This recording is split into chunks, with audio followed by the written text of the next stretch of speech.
என்னம்மா இது? உட்காருங்கன்னு கூட மாமா ஒரு வார்த்தை சொல்ல மாட்டேன்றாரு. டேய், இது நம்ம வீடு மாதிரிடா.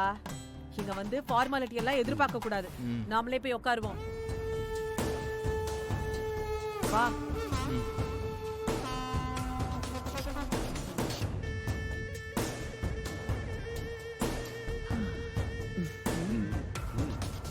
மதினி, எப்படி இருக்கீங்க? நான் நல்லா இருக்கேன். நீங்க எப்படி இருக்கீங்க?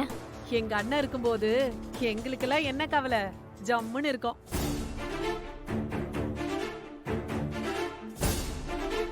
அம்மா, இவங்க எதுக்கு இப்ப இங்க வந்திருக்காங்க? எனக்கு என்னடி தெரியும்?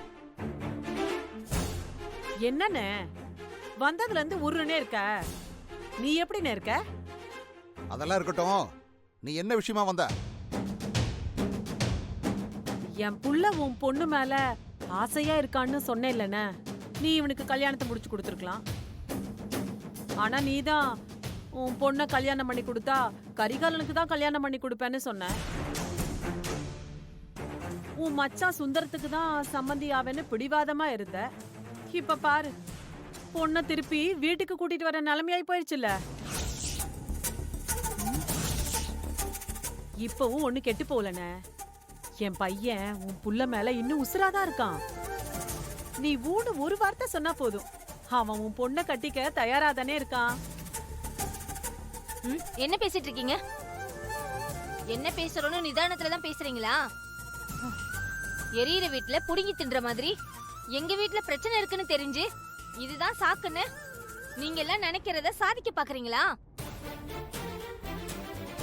இங்க பாருங்க, என் பொண்ணு என் அண்ணனோட பையன் அருளோட பொண்டாட்டி. அத மனசுல வச்சுட்டு பேசுங்க.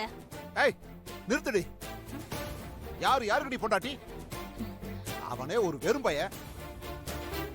என் பொண்ணுக்கு புருஷனாகிறதுக்கு அவனுக்கெல்லாம் என்ன தகுதி இருக்கு? யாரு வெறும் பையன்? அவன் வெளிநாட்டுல போய் படிச்சுட்டு வந்திருக்கான். வெளிநாட்டுல போய் படிச்சுட்டு வந்தா அவன் வெறும் பையன் இல்லைன்னு ஆயிடுமா? என்ன பொறுத்த வரைக்கும் அவன் வெறும் பையன் தாண்டி. இங்க பாருங்க, அருள் இப்ப உங்க பொண்ணோட புருஷன். அத ஞாபகத்துல வச்சுட்டு பேசுங்க. அடுத்தவங்களுக்கு முன்னாடி நீங்களே உங்க மாப்பிள்ளைய மட்டமா பேசாதீங்க. ஏய், அந்த கல்யாணமே செல்லாதுன்னு சொல்லிக்கிட்டு இருக்க. நீயே நடன அவனை போய் என் பொண்ணுக்கு புருஷன் எனக்கு மாப்பிள்ளைன்னு சொல்லிக்கிட்டு இருக்க. இங்க பாரு, இன்னொரு முறை சொன்ன வாயை உடைச்சிருவோம் பாத்துக்க. கொஞ்ச நேரத்துக்கு எதுவும் பேசாம அமைதியாரு.